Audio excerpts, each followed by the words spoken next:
पहले आप सभी को नमस्कार।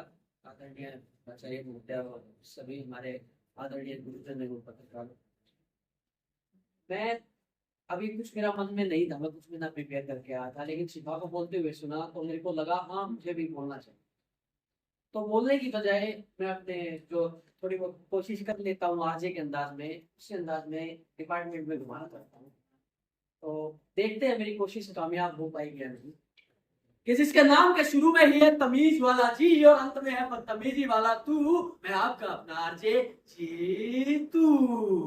तो आइए आपको लेकर चलते हैं पत्रकारिता एवं जनसंचार विभाग में। अगर आप रोहतक में आए हैं और अखिल भारतीय जाट सूरमा स्मारक महाविद्यालय नहीं पहुंचे तो कहां गए। और जाट सूरमा स्मारक महाविद्यालय में जैसे ही आप गेट से एंट्री लेंगे तो सामने आपको दिखेंगे बेहतरीन खजूर के पेड़। लेकिन यहाँ न मत रुकिएगा, यहाँ आप देख पाएंगे बच्चों को बैठे हुए पार्क में पढ़ते हुए, और इसके साथ साथ आपको आना होगा अपने बाहिने हाथ की तरफ। सामने आपको दिखेगा पत्रकारिता एवं जनसंचार विभाग मीडिया लैब लिखा आप देख पाएंगे।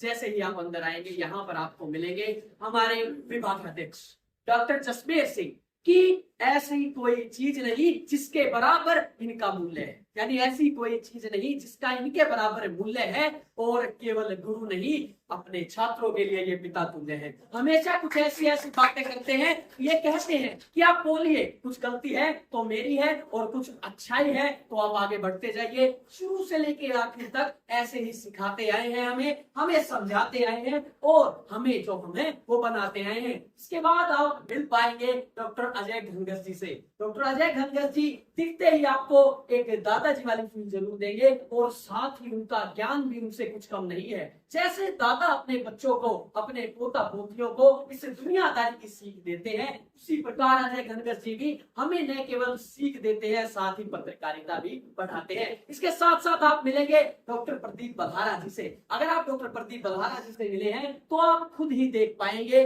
कि एक जगह पर अलग अलग प्रकार के लोग होना कितना आवश्यक है। क्योंकि अगर एक ही तरह के लोग आपको मिल जाएंगे तो आप एक पटरी पर चलते चले जाएंगे और आपको जिंदगी की कठिनाइयों का सामना करना नहीं पड़ेगा, तो आप सीख भी नहीं पाएंगे। उनका व्यवहार भले ही थोड़ा अलग है बाकी गुरुजनों से, लेकिन फिर भी छात्रों के लिए कुछ भी करने के लिए कभी पीछे नहीं हटते हैं। अगर कहीं भी कोई कार्यक्रम है और मैम के पास जा रहे हैं तो अगर हरियाणवी में मैं यहाँ कहना चाहूंगा कि देख लो भाई थारा कोई कार्यक्रम है, देख लो भाई कोई सा कार्यक्रम थारा है, जाकर कह दियो मैडम तो ये थई गेला प्रदीप बुला रहा है। आगे चलते हैं, फिर हम यहाँ से निकल के हमारे डिपार्टमेंट में इंग्लिश डिपार्टमेंट के भी टीचर्स हमेशा से ही शुरू से अब तक यहाँ पर मौजूद रहे हैं। डॉक्टर मुनीष नंदन जी जो हमारे विभाग की कोऑर्डिनेटर हैं, हमें हमेशा सिखाती रहती है कि अगर आपको जिंदगी में तरक्की करनी है तो अपनी जगह से बाहर निकल कर देखना होगा। कुएं के मेंढक बनकर रहेंगे तो कभी कुछ सीख नहीं पाएंगे। और एक और बात कि और जितने सर हैं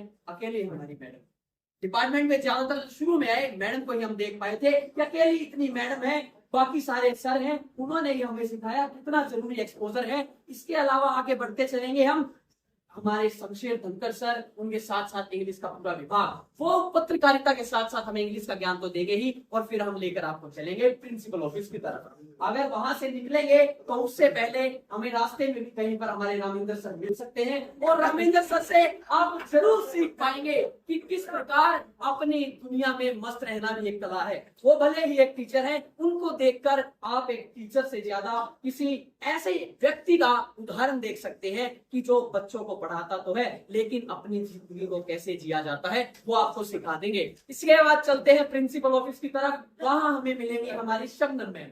वहां जाते ही माहौल कुछ ऐसा होता है कि अपने आप बच्चे यह जान जाएंगे कि एक कॉलेज क्या होता है और उसके अलावा कॉलेज में सीखा कैसे जाता है। आपने भी सुना होगा, पहले भी देखा होगा, नो नॉलेज विदाउट कॉलेज, तो वो कॉलेज वाली नॉलेज आप प्रिंसिपल ऑफिस जाकर भी ले सकते हैं। और वहां जाएंगे तो हाँ शायद तो याद आ ही जाता है।